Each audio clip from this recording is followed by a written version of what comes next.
Welcome to AI with AI. That's Artificial Intelligence with Andy Lachinsky, a podcast from CNA Talks where we discuss the latest breakthroughs and implications in artificial intelligence and autonomy.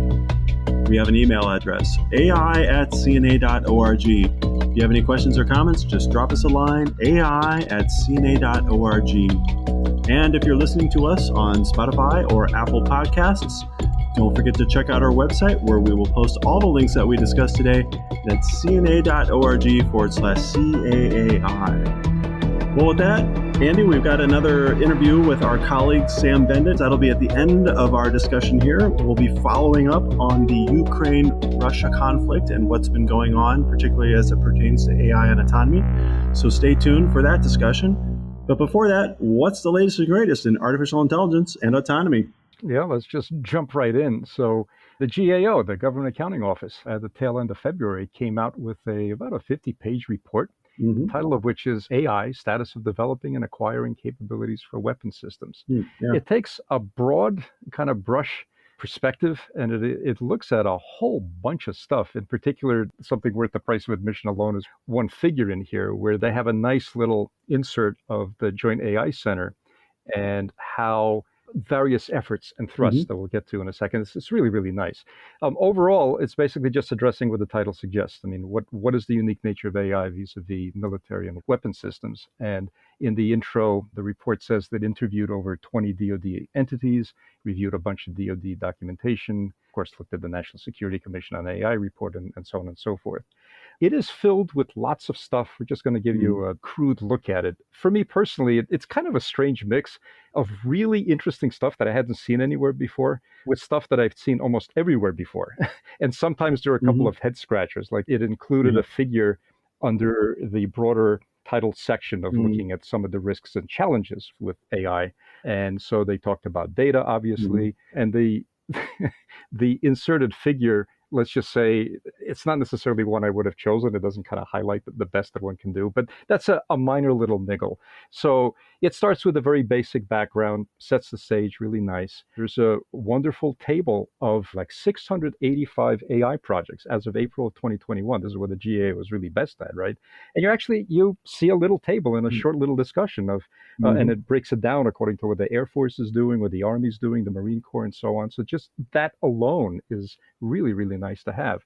And then there are various sections, as I say, they talk about the challenges, they talk about the various efforts, and I alluded to a figure, it's actually figure 8 in the report, where for various challenges, and they give kind of a shout out and a kudos to Jake, where essentially all of the items that they illustrate in earlier sections, they illustrate in their figure how DoD has at least one ongoing effort to help address all of them. So it's actually a fairly kind of, a positive thumbs up. Hey, we're pretty much doing the right thing. It is a really great overview from the GAO's perspective of how the military currently is developing AI and in what ways. Yeah, I'm glad you highlighted this report. I definitely need to go back to it. I unfortunately very quickly scrolled through it, saw that data labeling image that you mentioned. And honestly, I lost a lot of heart when I saw it. You definitely want to take a look at this image. It is just It shouldn't have passed. Yeah, it shouldn't have passed. No. Particularly, right, we talked recently about the inadequacy of data labeling databases and whatnot, and this one certainly takes the cake, I think. It's a weird mix, right? So you have a figure like that. Yeah. And again, we want to stress, it's a very minor element, I guess, in a much larger report, most of which is really insightful and it gives lots of interesting data. But there are a few head scratchers in there. But take a look. It's an important report to look at. Second quick little story. So the story is drones, offensive drones in particular. And it's not so much a demo as an assertion that a demo is coming. And so this is the U.S. Army. And through the Army's Rapid Capabilities and Critical Technologies Office, the RCCTO, more specifically the Rapid Acquisition Prototyping Project Office, RAPPO, lots of acronyms. They just awarded a $14 million contract to company Blue Halo, and they're contracted to develop what's called a HIVE Small Unmanned Aircraft System, and it'll be demoed later in what's called it's a series of experiments called Project Convergence. It started by the U.S. Army like in 2020, and it's basically experimenting with how the joint force, right, might fight with multinational partners. And so it will be demoed later, I think this fall, where the idea is to see what Blue Halo comes up with, again, the idea is to try to experiment with an offensive drone swarm capability. Just as I was reading it's just a blurb from Defense News, and we'll post a link to Blue Halo that has very, very broad description of what these swarms are like. And of course, it's filled with the usual. It's the best, things in sliced cheese. It's got machine learning. It's got AI. We'll see, right? But as I was reading this, we just very recently talked about DARPA's offset, right? The demo where one person was controlling a swarm of like 130 drones. I kept looking for a connection, and I couldn't find one. I don't know whether it exists. This is obviously a different funding stream. It'll be interesting to see how it develops. When this news item came up, I thought this was the project we had just talked about. So it was interesting to see that it was the Army-specific effort. So I guess we'll see where this one ends up as well. Yeah. Next story, Clearview is still in the news. And this is kudos to Washington Post. This was a story back a couple of weeks ago on the 16th of February. So the Washington Post, apparently, as part of its reporting, it got a 55-page pitch deck from Clearview. And it provides lots of insight, most of which, if not all of which, are kind of scary about what Clearview is intending to do. And remember, the context is, even though there's lots of efforts afoot in various state legislative bodies, there is no federal law right now that regulates how facial recognition should be used. And so what the Washington Post uncovered is that Clearview is telling its investors emphatically that they're on track to have 100 billion facial photos in its database within a year. To put that into perspective, that's roughly 14 for each person on this planet. And it's also trying to extend, as is made clear in this pitch deck, they're going way beyond just scanning faces for police, which is the context in which you and I have been describing it over the last couple of years. One of the things that it's looking to as we move towards the gig economy, right? People who try to balance a range of income streams, right? Working independently, job to job. This is a way to monitor gig economy workers and reaching out into even more broader domains. They claim that their index of faces is right now 11 times larger than the facial databases of any government or non-government entity today. Even more comprehensive, these are the words from the pitch deck, than the systems in use in China. So Clearview AI remains in the news, and I'm really wondering how this is going to develop. At some point, something's got to break, and some federal regulation has to come into place. I just can't see a company like this just given carte blanche, basically, to do what it's attempting to do. Yeah. As you mentioned in our notes, right, there's a couple of pending lawsuits from a number of states against Clearview AI. So they're certainly not already without their legal challenges. But at the moment, they're plowing full steam ahead, apparently, from their pitch deck. It's pretty scary. So here I ran across a story. This is an AI index, a global AI index. How many indices have you and I covered, right? I lost track. The last one, though, was a while back. This is from the Stanford Institute for Human-Centered AI, right? And that was back about a year ago, podcast 4.21 in March of last year. Well, this is a new, although if you look at their website, this is from a place called Tortoise Media. I'll tell you a few words about that in a second. But on the page, when you go to this, it proclaims itself as this is the first index to benchmark nations at their level of investment, innovation, and implementation of AI. It's certainly not the first index of its kind. Although I have to admit, it's very slickly produced, and the methodology that describes how they put this together is itself a 22-page read. They have overall a little over 140 different indicators that are split across three main pillars: investment, innovation, and implementation. Each have a bunch of sub-pillars. So implementation, for example, has talent, infrastructure, operating environment. Innovation includes research and development, and investment consists of commercial ventures and government strategy.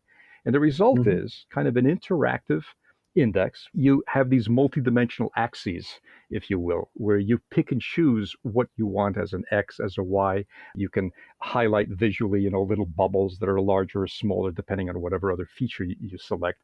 Or you can just go with the basic front end, which is the main pillars organized according to the sub-pillars, and then you can rank them in any way you want. So, for example, for total score, the United States is number 1, China number 2, United Kingdom, Canada, and Israel. And then other things, you have some shifting of the nations. Infrastructure, China ranks number 1, Hong Kong 2, Luxembourg is number 3, and the United States comes in not a distant fourth, but a fourth nonetheless. Take from it what you will. You have to kind of trust the numbers and how they're defined. It's certainly an interesting portal into 62 countries in all that they've assessed this for. All right. Yeah, I kind of was wondering about one display where it showed the U.S. at 100 and 100, but then I quickly saw that that was sort of relative to everyone else. Right. Definitely a very interesting little interactive map. As you said, it's fun to just kind of play around with it and then dive down into some of the details to see what some of the supporting information is. So like you said, we've covered certainly a lot of these types of indices before, but here's the latest and potentially the greatest. We do have two quick research surveys, and they're kind of interesting on their own. So the first one, this was just published at the tail end of February in the Proceedings of the National Academy of Sciences, and it includes researchers at the University of California, Berkeley, and University of Lancaster in England. It's a meta-survey, and what it did is look at our ability, just our generic ability, the person on the street, to tell the difference between real faces and fake AI-generated faces. The bottom line of this particular survey is that we've essentially crossed the uncanny valley. At this point, the chance of accurately selecting a real face over a fake, one would be slightly better if you just flipped a coin. We're there. And so what they did in particular, they had a series of 3 experiments. In the first one, and by the way, the synthetic AIs here were created by NVIDIA's style GAN2, which I think we've covered in a previous podcast. So in the first experiment, they had a little over 300 participants. They looked at 800 images, and they were just asked to sort them into real and fake. And the participants were correct less than half the time. Basically, the average accuracy was 48.2%. In the second experiment, they showed giving participants some tips on spotting AI-generated faces. This is kind of interesting. So they had a little over 200 new participants, and they kind of were trained, sort of trial by trial feedback, and they were classifying 128 faces taken from the same 800 set of faces. And the average accuracy did improve a little bit, slightly to 59%. So perhaps there's hope. But the researchers saw no improvement over time, despite the feedback. And in the last experiment, they had another set of participants, a little over 220, and they were asked to rate the trustworthiness of 128 faces from the same set of 800 on a scale of 1 very untrustworthy to 7 very trustworthy. And the result of this experiment was that the synthetically generated faces were 7.7% measured more trustworthy than the real ones. They go through the usual caveats, some suggestions for the research community, some of which are clearly in the category of the genie's been out of the bottle a long time, because one of the assertions or the statements they make in their conclusion section is that we discourage the development of technology simply because it's possible. Okay, well, good luck with that. But I mean, flippancy aside, we are clearly in the era that, at least with respect to AI faces, we've crossed the uncanny valley. I had to laugh because the one example of the faces that you put here, I actually could distinguish a way to distinguish between the real and the synthetic. And the trick was that the synthetic faces actually look more glamorous than the real photos. In other words, they typically, their hair is done better, maybe some makeup. The shot just looks prettier, which maybe that links into the estimate of a higher trustworthiness. That's kind of an interesting psychology thing there. But as you put it, right, the technology has now been there for a while, and we have passed through the uncanny valley when it comes to face generation. And now the other domains are going to be there, right? We're going from vision, it's going to be voice, other things. So stay tuned, folks. The second survey, this is kind of an update to a few stories we did in the last couple of years about measuring and getting a sense of the trends in the amount of compute, as it's called, for training and machine learning in general. And so this latest effort comes from MIT, the University of Aberdeen, and the Center of Governments of AI, which is with the University of Oxford. They have a very, very large set of data, considerably larger than previous studies of this sort. They claim about 3 times more machine learning models have been incorporated into their trend analysis. And what they've identified is really not 1 or 2 eras, but 3, which is kind of interesting. And you can see all the data, how it arranges itself. It's a fairly long paper, but it's easy to navigate. So the first era is the pre-deep learning era, kind of like they go back all the way to 1952 through like 2008. And indeed, as previous studies have said, they confirm that the training compute approximately follows Moore's law, doubles every 20 months or so. Then between 2010 and 2012, fairly short era, that's what they call the deep learning era. The doubling time speeds up to every 5 or 6 months. And the interesting thing is what they've identified since that time. So between 2015 and 2016, there's a separate trend of what they call the large-scale models. This is the era of the massive training, right, sponsored by large corporations. And during this trend, the amount of training compute is 2 to 3 orders of magnitude larger than systems following the deep learning era trend. Again, it's intuitive. This is what we've been kind of seeing, but you can actually see the numbers and how they play out. A couple of other additional takeaways, things like trends in compute are slower than previously reported in compute. And the appendices include looks at slightly different perspective. Like, for example, they look at analyzing record-setting models, just that subclass. And they find an interesting thing there, too. There's a discontinuity around 2015 where you have the AlphaGo Zero, you have the AlphaGo Master, and what results you get if you include just those 2 models or you exclude it from the data set. They have rather profound differences in the training.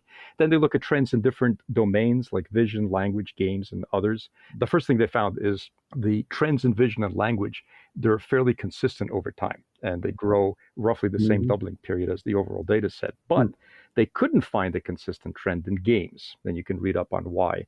And then the other interesting thing is, when did the deep learning era start? Conventionally, people think that it started in 2012 with the creation of AlexNet, right? The first graphics-enabled convolutional neural net to win the ImageNet contest. However, they present evidence, and it's a really interesting read. It's like 2 pages. They explain their reasoning, why we think the year 2010 actually best fits the available evidence. It's kind of an interesting reading there. So they provide all their data sets, the figures. There's an interactive visualization that they've made publicly available. It's a really interesting look at the trends in compute requirements. Yeah. You pointed out this large-scale model trend, which, again, we've talked about before, particularly when it comes to models like GPT-3.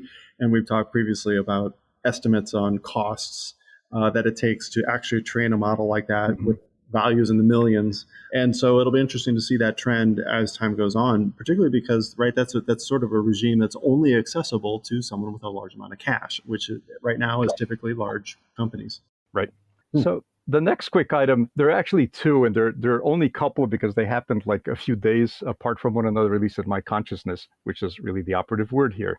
So the segment might be called From Clickbait of the Week to the White Paper of the Week. So the clickbait is on Twitter, and I'm probably going to mispronounce the name, so forgive me. Ilya Sutskever, he's the chief scientist at OpenAI. So on February 9th, he made a rather remarkable claim on Twitter. I don't know whether he intended it for what really exploded with hundreds of replies within like an hour or so. But what he tweeted was, quote, "It may be that today's largest neural networks are slightly conscious." It seems obviously like a very provocative, interesting statement. As they say, within hours, there were like hundreds of responses. Jan LeCun chimed in, Facebook's and Meta's AI guru. Judea Pearl chimed in, a whole bunch of others. It's a fascinating read. One thing I found, which was a little strange, that at least in the thread that I looked at about a week ago or so, no one cited the neuroscientist Tononi's phi metric. It was proposed in like 2004 as a measure of consciousness. And the whole idea is to include, I mean, it depends literally on the complex network of interconnections. It's a very difficult thing to calculate, but it's been endorsed by neuroscientists like Christoph Koch, who's the chief scientist at the Allen Institute for Brain Science. I didn't see that kind of mentioned, but that's just interesting. So there's really not much to say there other than, for those interested, we'll provide the link to the original tweet. Just scroll down the page. It's a fascinating look at how today's researchers and everybody just chimes in about whether our neural networks are even slightly conscious. I'm not going to go out on a limb and say one thing or another. Dave, do you want to jump in before we move into the follow-on to that? I was going to say, I want to look at the comments. My sense is that the majority of the comments were on the no side. Yeah. So, as I say, as a complement to that, I ran across a really fascinating white paper, which is all I can call it. It was published in the International Journal of Astrobiology, published by the Cambridge University Press. And the white paper is about the notion of thinking of consciousness on a planetary scale. And if you think about it, it's not so crazy, right? I mean, in a conventional sense, intelligence is seen as a property of individuals, humans. We know it's a property of collectives, if only because we have brains that consist of so many billions of neurons, right? And so what this paper does, it actually steps through what they call 4 potential stages of looking at the planet on a planetary scale, and intelligence as a planet-level collective property that might be emerging. The idea is not so far-fetched, right? They start with primitive examples like, well, think of plants themselves. in some way, and we have to develop a language and a conceptual framework to think of it, but in some way, one can think of plants as having invented a way of undergoing photosynthesis, right, to enhance their own survival. In so doing, they release oxygen. It changes the entire function of other entities on the planet and so on and so forth. So what they do is they use that basic idea to talk about 4 stages. Stage 1 being the immature biosphere. Think of very early Earth billions of years ago. Stage 2, the mature biosphere, about 2.5 billion to maybe 500 million years ago. Stage 3, which is where we are now, the immature technosphere. We have a bunch of interlinked systems, right? Communication, transportation, technology. But it's immature in the view of the researchers because it's not yet integrated into other Earth systems. The mature technosphere, which is where they argue we are evolving to, and where the notion perhaps of consciousness is not so misplaced, is when these technological systems that benefit the entire planet will finally be integrated all together. It's a fascinating read. As I say, it's just a white paper. You will agree, you will disagree. It's filled with wonderful references. It, of course, makes great use of James Lovelock's well-known Gaia hypothesis, the idea of autopoiesis. So for those of you interested in that kind of conceptual philosophizing, it's a really fascinating paper to look at. It may be that today's Earth is slightly conscious, is what you're saying. Well, that's what the researchers say. That's right. And we'll conclude with the book of the week. It's a really nice one. I urge everybody to download it. Again, more and more researchers are providing open access to a warehouse of ideas. This one is independently published by Kush Varchney. I hope I'm pronouncing that correctly. He's a research staff member at IBM. He leads the machine learning group in the foundation of Trustworthy AI department within IBM. And he's done a bunch of other things. And it's called Trustworthy Machine Learning. A little over 250 pages. It's beautifully typeset. It is filled with just wonderful ideas, references. I urge everyone who's interested in the trustworthiness of machine learning, what it means, how to build it, how to design it, how to test for it. It's really a great effort. And you can buy a hard copy for almost nothing. It's $7 on Amazon, but the PDF is made available for free by the author. I haven't read the entire book, but the sections that I have looked at, and I've certainly looked at the introduction and what the gist is of the main thread and the main arguments, this is a solid research effort. I mean, it's just a really nice reference. So that'll do it. And let's move on to the really fascinating follow-on to the discussion we had with Sam and Jeff last week. All right, we'll be back with that interview after a short break. Hi, listeners. I'm Nalanthi Samaranayaka, the director of CNA's Strategy and Policy Analysis Program. We study issues ranging from maritime strategy to managing alliances and nuclear policy. We've expanded our work in the past few years to include Arctic strategy and policy analysis and the study of non-traditional security issues, such as women, peace and security, climate change and strategic partnerships, and ocean security. If you're interested in learning more about our work, please check out our webpage, cna.org/strategy. Well, Andy, for the previous podcast 2 weeks ago, we had 2 colleagues from CNA's Russia Studies program, Sam Bendit and Jeff Edmonds. They joined us to discuss what we might expect in the Ukraine-Russia conflict by the way of autonomy and AI. Now, we recorded that discussion barely a day before Russia began its invasion of Ukraine. So now we're welcoming back Sam Bendit for an update on what we've seen in the conflict over the last couple of weeks. Now, for our listeners, we're recording this conversation on Tuesday, the 8th of March at 1 p.m. Eastern. So, Sam, last time we discussed the role of autonomy in Russian military operations. How much have we seen or haven't seen at this point, and what's your take on that? Great to be back. Thanks for having me. Well, this conflict, from the analytical standpoint, has been very surprising because Russian military has not used and applied concept of operations that were known to us prior to the invasion. In fact, it has not been using its UAVs to the same level and in the same capacity as they have practiced in their domestic drills and exercises, and to the same extent that they were used in Syria and elsewhere. That's not to say that Russian military does not use these drones. After all, most of them are for intelligence, surveillance, and reconnaissance. They're meant to be operational. They're not meant to be seen from the ground. We may not see them. Not enough of them may be shut down by the Ukrainian defenders. But given the Russian military performance and given what they've done so far, goes against their own training and against their own doctrine in using unmanned aerial vehicles as intelligence, surveillance, and reconnaissance mechanisms.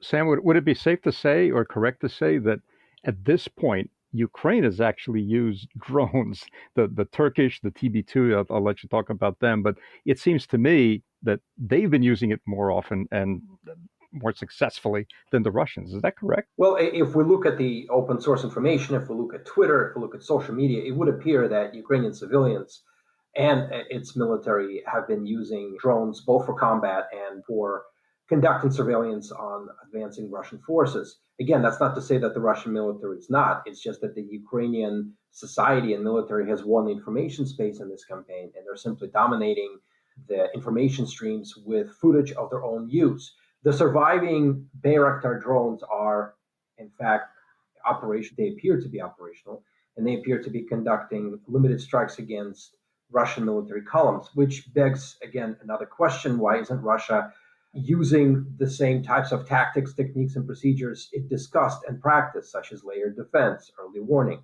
electronic warfare? They talked about countering Bayraktar drones with their advanced layered defenses. They talked about being able to see Bayraktars approaching. They talked about being able to jam them or shoot them down. That hasn't necessarily happened, although the Ministry of Defense, Russian Ministry of Defense, in their official briefings claims to have shut down numerous Bayraktar drones. But again, looking at open source information, it really has been the Ukrainian society that has stepped up and began using commercial drones, commercial off-the-shelf hobbyist drones that cost them more than several $100s to conduct surveillance and reconnaissance of the Russian military. And some of that has been successful. Some of that, again, we don't know about. There's a growing instance of Ukrainian civilians using such assets to conduct their own surveillance on the Russian forces. And again, as the Russian military has sort of tightened its supply lines, as it reorganized, as it attempts to alleviate the mistakes of the first several days of that very chaotic and very disorganized advance, it is probably also using these type of assets. We just don't see them. We don't have open source evidence. We don't have social media evidence of their use. But yes, when it comes to the visibility, it is the Ukrainian civilians and Ukrainian military that is showing their successes with UAV use. No, I think that kind of stems into the broader information warfighting space. We could certainly talk a lot about that. Again, Ukraine is making great use of social media, showing a lot of what's going on the ground and sort of seeming to win in that battle space, which has typically, I think, many of us would have put Russia as a leg up in that category. But to focus us back on sort of the AI or at least autonomy related topics and issues, has there really been any further dialogue from Russia on what they're doing in this space? Or are they just kind of holding their cards close to the chest and not really saying much? Right. There appears to be a limited amount of information coming from Russia when it comes to using certain tactics, certain technologies. They are not discussing how they're using their own military assets, such as unmanned aerial vehicles. There's been less and less news on official media websites about Russian military operations. That type of info is greatly sanitized and is presented as a Russian continued victory in their drive to sort of win Ukraine according to their own plan. So we're not necessarily seeing official statements. We're not even seeing as much commentary on their use or disuse of this technology as we have seen before when it comes to Russian use of this tech in Syria. So this is definitely a very controlled environment in Russia, where they're greatly sanitizing the type of data that goes out to their population and into the world. So Sam, on my Twitter feed, I noticed something called the Small Drones in the Ukraine website based on Google Maps, and it seems to be a fairly comprehensive to my naive eye, so I'll dump it into your lap to tell me otherwise. But it's a wonderful little map filled with little data nuggets of where something happened, like a drone sighting, some incident. Here's a URL to maybe a short little video. I think you know about it, right? Can you comment on the veracity of this data site? Yes, this is part of the information environment we're witnessing today, when so much data is available about Ukraine and from Ukrainians themselves that it is possible to create a comprehensive map where commercial drones are actually used. And of course, this is done in a post factum fashion, not as it actually happens, to prevent this intel from falling into the wrong hands. But again, there's plenty of evidence that could be mapped out. And this map is growing every day. It is a volunteer effort. It is a civilian volunteer effort. And again, it shows sort of the impact of commercial drone technology, and it shows that lessons learned in other conflicts and other crises can be applied to Ukraine as well. And certainly Ukrainian civilians are stepping up, and they're being very brave in flying these UAVs. Again, it can put them in danger if they can be uncovered as operators of these systems. Russian military has been trained in countering small unmanned aerial systems with small arms, machine gun fire. So again, it's a dangerous endeavor, but the Ukrainian civilians are stepping up to gain situational awareness and to show as much as possible. Interestingly, just going through the list, it's not all that extensive on the website. We'll provide a link for it for people interested, but there are a few accounts where Russian forces apparently are using a commercial drone, like a DJI Mavic. Right. And there are links to that. So that's also interesting to see. Well, it's known that Russian military has Right. a certain amount of Chinese drones in their regular operation. Again, we're not necessarily seeing evidence of Russian military ISR drones in operation, maybe because we're not meant to see it, or maybe because Russian military is not using them. But again, judging by what has been shut down so far, we're not necessarily seeing a widespread use of UAV technology so far. So what's your best guess? Is it simply a result of just not having access to data that the Russians have clamped down on? Is it a genuine surprise? Would you expect at some point their operations just to change and we will be seeing more instances? What's your gut tell you about what's going on here? Well, I think it's a mix of everything. Obviously, Russian military wants to control the information environment, but it isn't necessarily trying to control how information flows in Ukraine. We've seen evidence of Russian military using commercial internet, commercial communications, unsecured communications with the Ukrainian defenders and civilians. And so sooner or later, we're going to get more information on what was and wasn't applied, what was and wasn't tried. And if the Russian military sort of reorganizes and conducts operations the way we know they practiced for, we may see greater use of technologies that were supposed to be in this conflict early on, including UAVs, maybe counter UAV systems, electronic warfare systems, and other technologies. Now, I'll say that looking at Twitter, I've seen some things I guess I wasn't expecting to see, but maybe should have if I had been thinking more about it. For example, there was an interesting Twitter feed. It was ozint_tactical. They were basically doing facial recognition research on some of the Russian invading forces, right? So some videos have been posted of Russian forces, and right, they just identified one of the leaders and basically just went through on a Twitter feed, here's our facial recognition research on who this person is. And right within hours, they had hundreds of photos of this person and had pegged who this was and kind of what his background and everything was, right? And this was posted publicly on Twitter for consumption. Are you seeing other things kind of like that with people using information sources and sharing information like that, or any kind of things that maybe we haven't seen before or at this scale? Well, it's a mix. There are certain instances like you described where such data could be readily available. More often than not, we're probably just going to see quick videos made of either destroyed Russian or Ukrainian vehicles or of the enormous amount of destruction and casualties imposed upon the civilian population. But this conflict and the way it's conducted and the information space in which it's conducted is truly unprecedented, since it involves Russian military, which for years was discussing controlling information space, controlling cyberspace, in order to prevent exactly this type of scenario from happening. Because we have to remember that when it comes to Syria, Russian military considers itself sort of on the losing end of the information space, because as far as the Russian military was concerned, whenever their bombs fell in Syria, they always fell on a hospital. And so after initial involvement in Syria, after the first several years, it became clear to the Russian military, again, judging from their public reports, public papers, public military journals, that they must control the information environment. We're not seeing that in Ukraine at all. In fact, it's very much a free-for-all, which not only allows Ukrainian civilians to conduct facial recognition that you described, fly civilian UAVs, and actually conduct military-type, military-style ISR missions against advancing Russian forces. This is all very strange. And again, not what the Russian military has planned for, and not the way it chose to fight, according to everything they have said before. Right. And surprisingly, I would say a number of missteps on the side of Russia, right? The picture of Putin in his office with the mile-long table, right, was just extreme fodder for the internet and memes galore out of that, and certainly was a stark contrast to what Zelensky has been shown to be doing, right? So there have been a number of things like that, even when Russia is attempting to put out information into the space where they seem to be falling flat, and it's surprising. We need to wrap up our time here, but any thoughts now, right? We'll probably try to touch base again. The conflict is continuing. At present, I believe there is a sort of a temporary ceasefire-ish going on while they try to figure out humanitarian corridors and whatnot. We'll see how that gets resolved, but we kind of expect this to be going on for now at the rate things have been going. It'll be going on for weeks likely. So any thoughts on kind of what we should be looking for going forward? Well, I think the Russian military will try to seize the initiative. I think one of the major goals is taking of Kiev.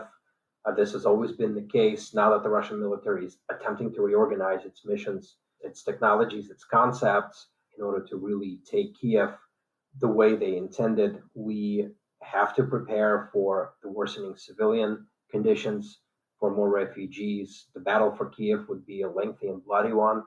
It appears that each side is not willing to compromise on that. And this would be probably the very type of warfare that Russia sought to avoid or seeks to avoid, given the number of casualties that would be present. We're also probably going to see Russian military linking their forces, their southern thrust, their northern thrust, and their western thrust will at one point connect. And so we're going to see sort of a more coherent front emerge, with the Russian military controlling more territory, more infrastructure that enables the passage of both human and material resources from Donbass to Crimea, and then north sort of along the Russian border through Kharkiv and onto Kiev. All right, Sam. Well, we really appreciate you dropping by to give us an update. We know you're super busy with all the stuff going on. So thank you again. And we look forward to talking again soon. Thanks for having me back. All right. Well, if you're listening to us on Spotify or Apple Podcasts, don't forget to check out our website where we will post all the links that we discussed today. That's cna.org/CAAI. But I, for one, welcome our new computer overlords. Thanks as always, Andy. I'll see you next time. Sounds good.